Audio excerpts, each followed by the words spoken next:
একটি গ্রামে নামকরা একজন বলদ ছিল। ওর নাম হচ্ছে রাইসুল ইসলাম আসাদ। সবাই আসাদ নামে না ডেকে তাকে বলদ বলে ডাকে। ছোটবেলায় ঠিক 5 বছর বয়সে তার মা মারা যায়, আর তখন থেকেই এক প্রকার চুপ হয়ে যায়, আর ওইভাবেই বড় হয় সে। তার লেখাপড়া এসএসসি পর্যন্ত ছিল।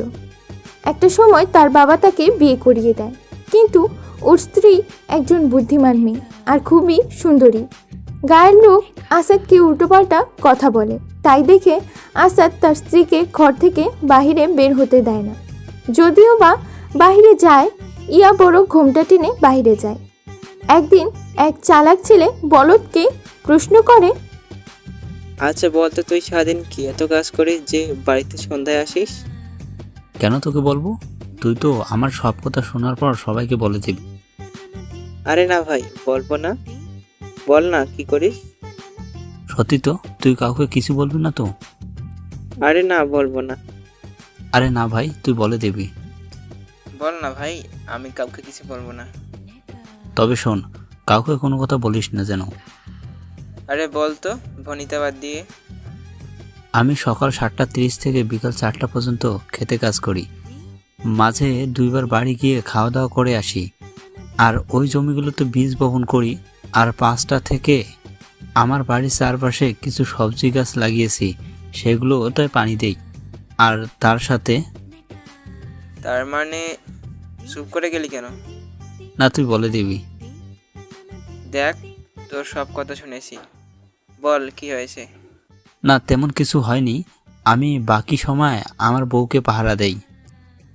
মনে মনে ভাবছি, আরে এত ভালো বউটাকেও পাহারা দেয় যে মানুষটা 5 ওয়াক্ত নামাজ পড়ে, রোজা রাখে, নিজের মুখটা পর্যন্ত কাউকে দেখতে দেয় না। ওই কি ভাবছিস? আচ্ছা, তুই তোর বউকে পাহারা দিস কেন?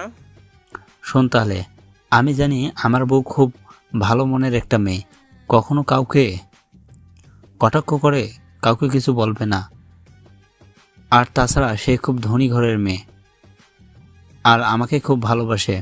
তার মনটা অনেক বড়, তাই ভয় হয় কেউ যেন ওর কোনো কুমতলব নিয়ে ক্ষতি না করে দেয়, তাই।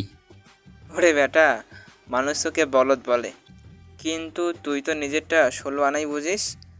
আরে তুই তো জাতে মাতাল, কিন্তু তাহলে ঠিক রে। তুই আমাকে মাতাল বললি কেন? আচ্ছা তাহলে তুই আমার কিছু প্রশ্নের উত্তর দে। কি প্রশ্ন?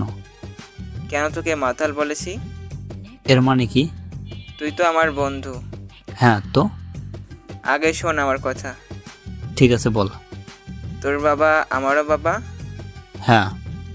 তোর মা আমারও মা, হ্যাঁ। তোর বোন আমারও বোন।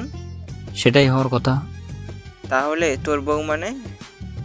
ওই থাম, আমার বউ মানে হচ্ছে তোর ভাবি। সেজন্যই বলছি তুই হচ্ছিস জাতে মাতাল, তাহলে ঠিক।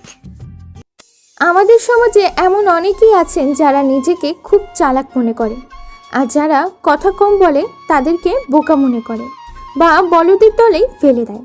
কিন্তু একটা কথা তারা জানে না, অতি চালাকের গলায় দড়িটা খুব তাড়াতাড়ি পড়ে। বন্ধুরা, আমাদের সমাজের মানুষগুলোই এমন এমন হাসির ও মজার মজার পাঠগল্প পেতে আমাদের সাথেই থাকুন। আর গল্পটি পড়ে কেমন লাগলো কমেন্ট করে অবশ্যই জানাবেন।